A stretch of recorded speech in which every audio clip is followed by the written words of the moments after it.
What if Adam had refused the fruit? What if the greatest tragedy in human history had never happened? What if Adam had looked at the fruit and said no?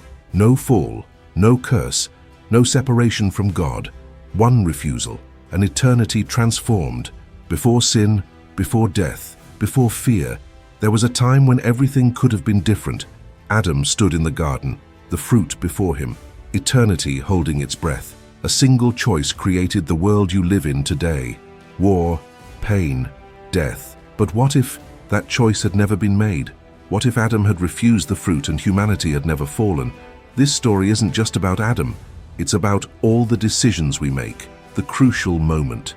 Imagine the scene, the Garden of Eden, perfect, untouched, a morning like any other where literally nothing bad has ever happened because the concept of bad doesn't yet exist.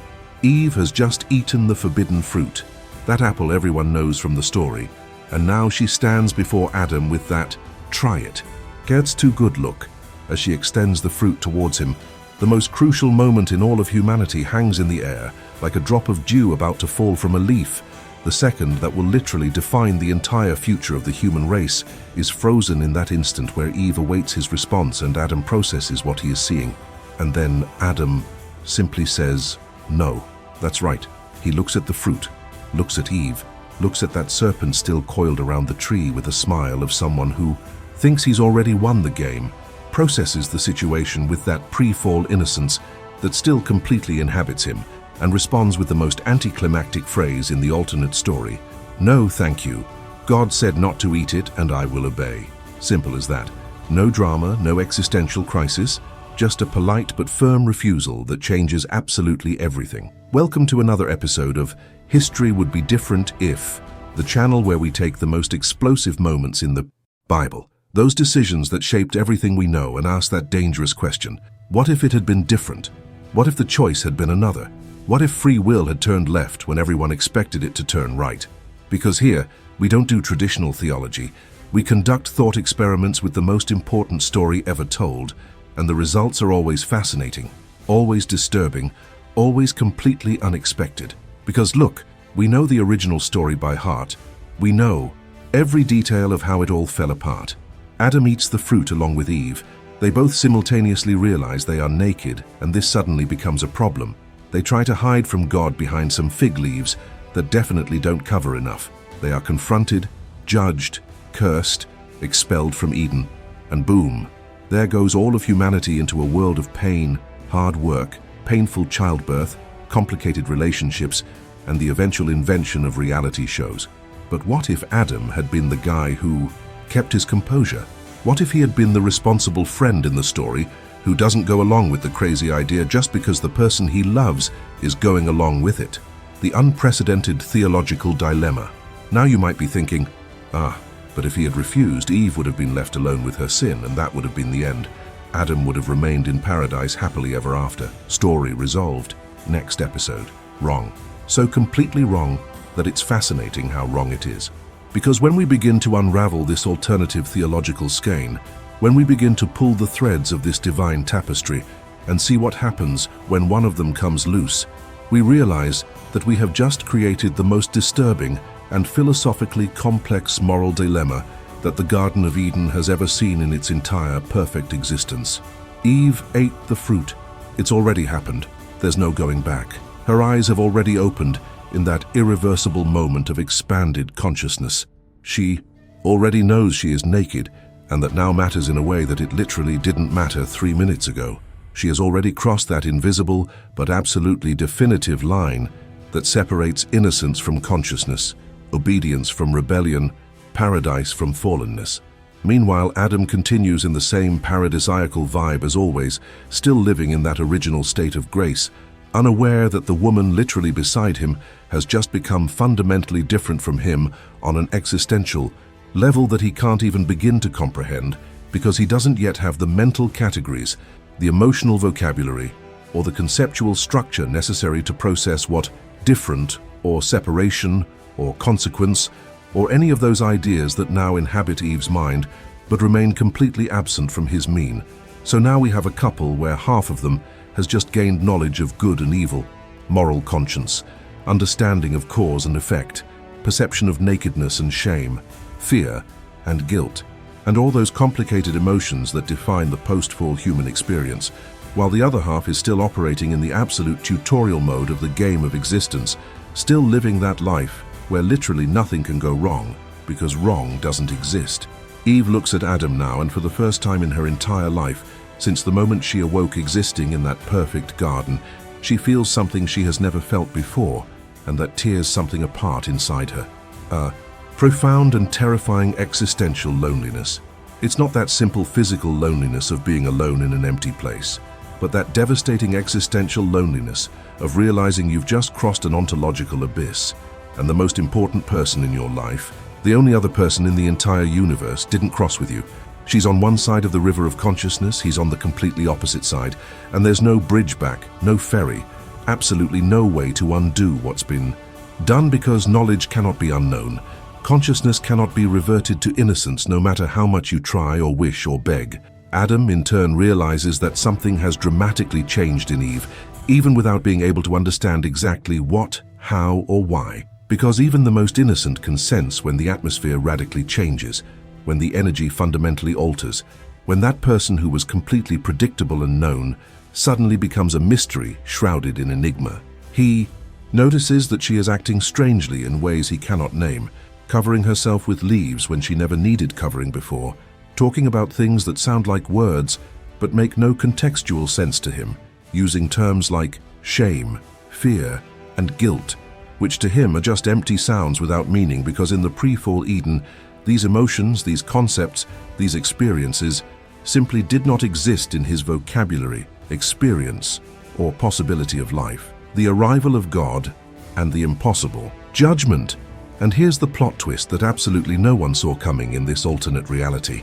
God appears to take his usual evening stroll through the garden, that casual and routine moment of direct communion with his favorite creatures, and finds a situation that even God himself didn't need to plan or prepare a protocol for in the original narrative, because there they both fell together and the answer was clear.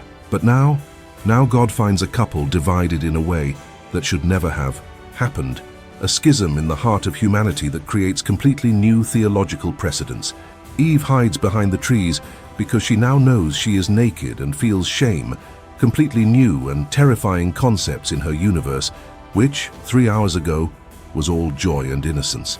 Adam, confused but still obedient by nature, simply stays exactly where he is because he hasn't yet developed the reflex or instinct to hide from absolutely anything, because hiding fundamentally implies having something to hide, feeling shame or fear or guilt, and he literally has none of those things because he didn't eat the fruit. He said no. He maintained the innocence that Eve lost forever in that fatal moment of decision. Now God faces an absolutely unprecedented theological dilemma in the history of creation. What exactly to do with half of humanity? Eve technically broke the rule clearly and undeniably, consciously taking the forbidden fruit, eating it knowing, or at least being warned of the consequences. But Adam obeyed perfectly, doing exactly what he should have done, resisting temptation when it would have been so easy to give in. How to judge this fairly? How to apply consequences when part of his most precious creation deliberately sinned and part remained absolutely faithful? It's like having genetically identical twins and one steals a candy while the other actively tries to stop the theft. Do you punish both because they are inseparable and one cannot exist without the other? Or do you treat each individually according to their own actions and choices? If you're enjoying this completely insane journey through the most famous story in the Bible reimagined, subscribe to the channel, because this is just the tip of the theological iceberg we're going to explore, and believe me, it's going to get a lot more complicated before it makes any sense. Pure and simple justice dictates that Eve should be punished clearly and proportionally because she consciously disobeyed. A direct order. Took the forbidden fruit with her own hands knowing she shouldn't, ate it fully aware that she was crossing a line, and on top of that, actively tried to convince Adam to do the exact same thing. So technically, she not only sinned, but also tried to be an instrument of downfall for another person. Divine mercy, on the other hand, argues that she was elaborately and manipulatively deceived by the most cunning serpent of all the creatures God created, a creature that had millennia of angelic existence and cosmic knowledge being used specifically to deceive a human who had literally just begun to exist. Perhaps Eve didn't fully understand the real and complete consequences of what she was doing, because how can you truly understand concepts like death, suffering, and separation when these things have never existed in any context of your life experience? And love. Love complicates absolutely everything even further, because it transforms a theological problem into a profoundly relational one as well.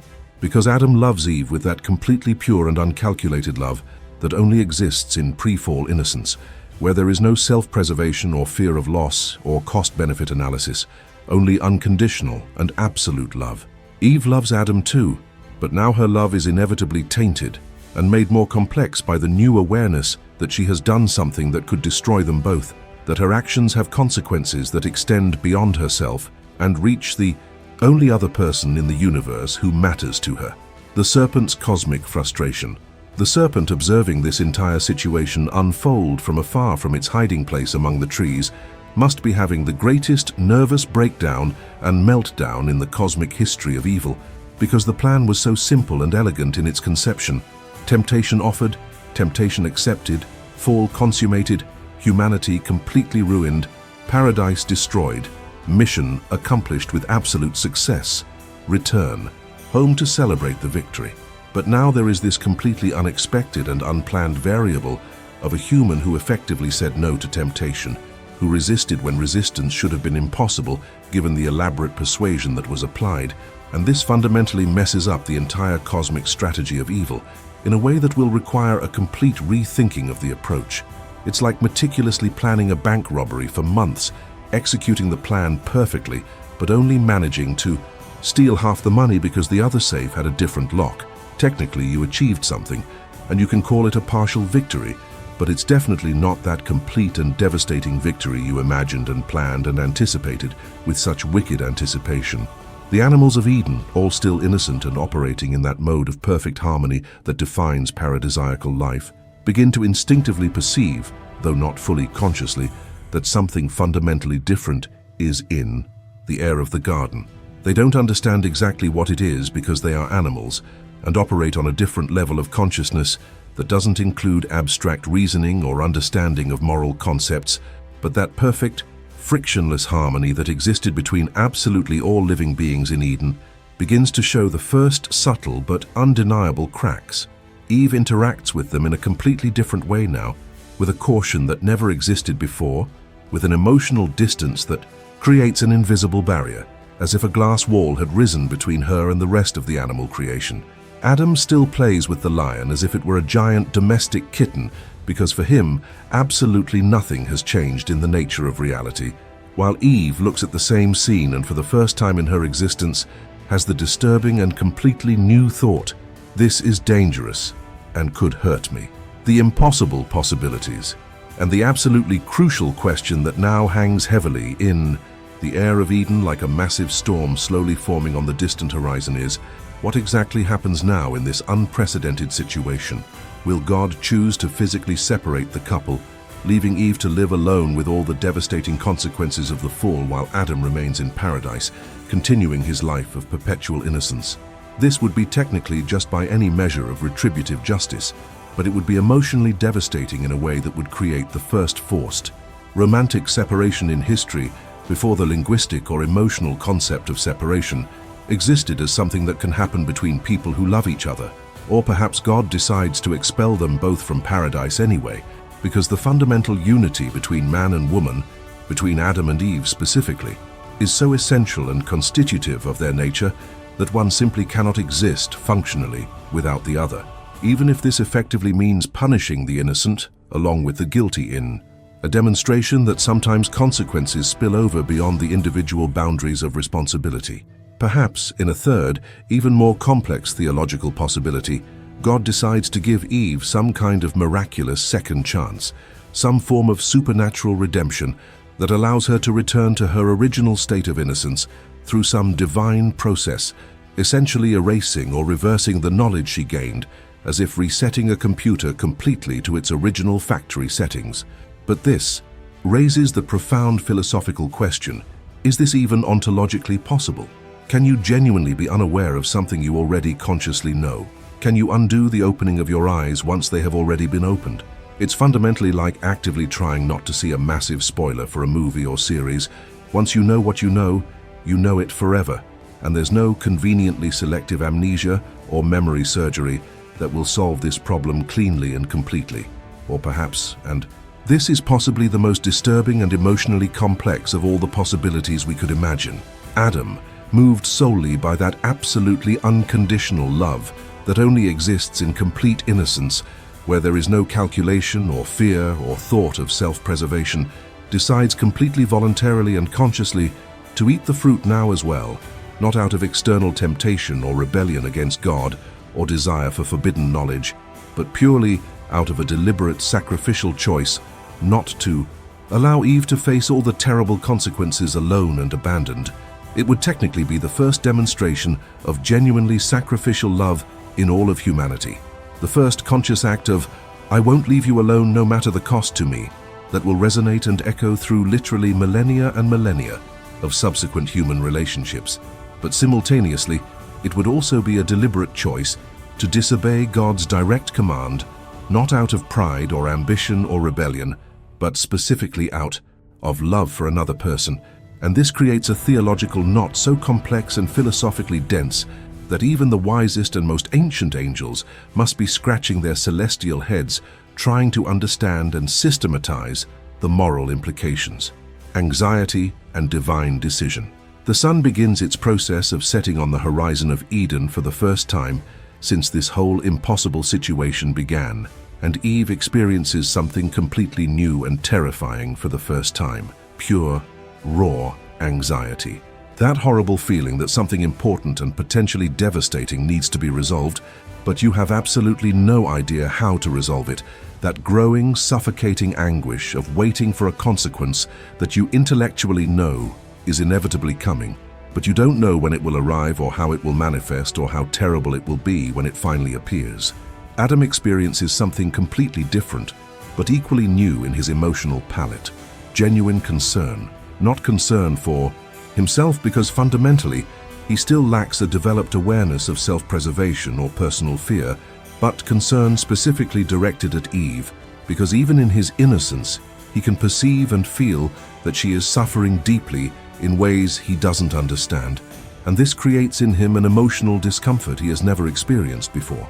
God finally breaks the heavy silence that had gripped the Garden of Eden, now laden with a tension that should never have existed in a perfect paradise, and his voice resonates through the trees with that unique and impossible mixture of absolute authority and profound sadness that can only exist when someone who loves completely and unconditionally must deal directly with the deliberate disobedience of someone precious.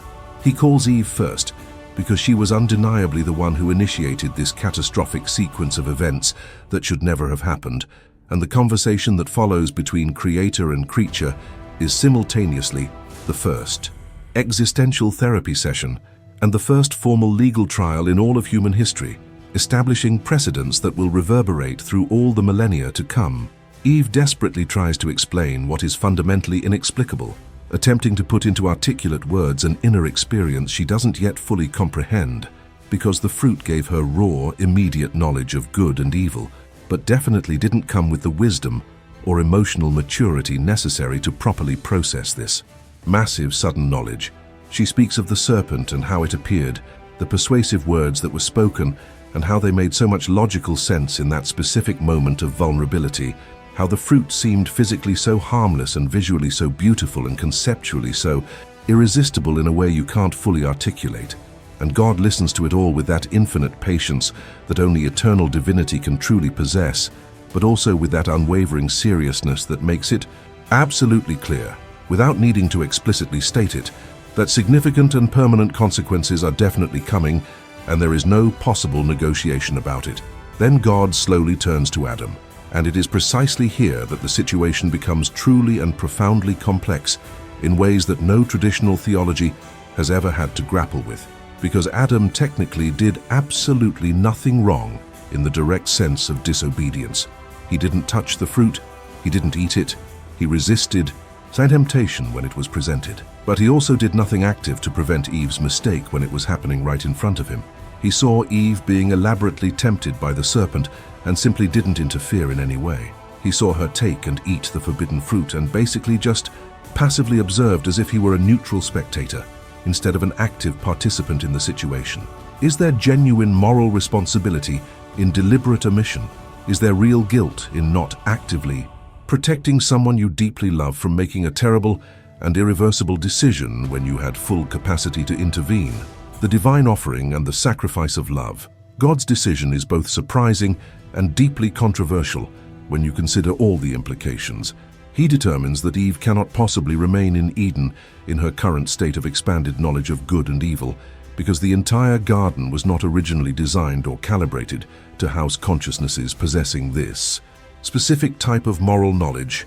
The paradisiacal environment itself would become fundamentally incompatible with her presence, like trying to force the execution of completely new and advanced software on old and obsolete hardware that was never designed to support that type of processing. Therefore, Eve absolutely needs to leave paradise, needs to inhabit a different place where her new, expanded consciousness can exist and function without causing fundamental ontological conflict with the very nature of the reality around her. But what about Adam? Here's the narrative twist that absolutely no one saw coming in this alternate reality. God offers him a genuine and free choice, something that never happened in the original timeline, where both were simply judged and expelled together automatically, without any discussion or option presented. Adam can choose to remain in Eden indefinitely if he wants. He can continue living perpetually in that blessed state of original innocence. He can maintain his direct and unfiltered communion with God, exactly as it always has been since the moment of creation. He can continue being precisely what he was created to be in a perfect environment. Or he can choose, completely voluntarily and consciously, to leave paradise to accompany Eve into the unknown world beyond the gates, knowing with absolute clarity that this choice is completely irreversible and permanent, knowing that he will be voluntarily embracing suffering and hardship and pain that he cannot even truly imagine or conceptualize, because he has never literally experienced anything other than absolute perfection and continuous joy. And Adam, this unlikely guy who has just become the most unexpected protagonist of a sacrificial love story that will define what it truly means to love someone, doesn't hesitate for a second. He calmly looks at Eve and sees her suffering, looks around at Eden and realizes that without her, not even the most perfect place has meaning. Looks at God with that total transparency that only innocence allows, and makes the decision that will fundamentally redefine what it means to love another person unconditionally.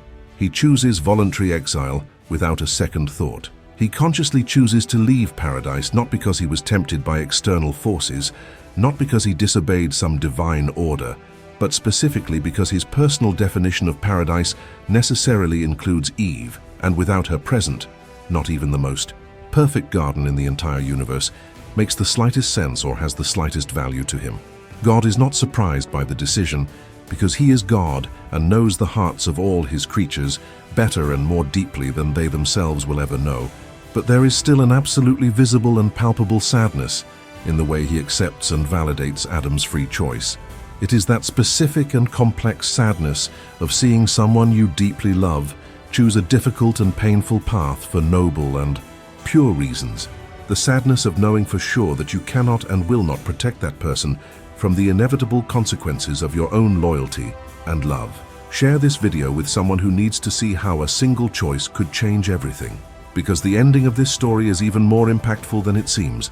Before Adam and Eve leave Eden, God does something that never happened in the original version. He calls Adam for a private conversation.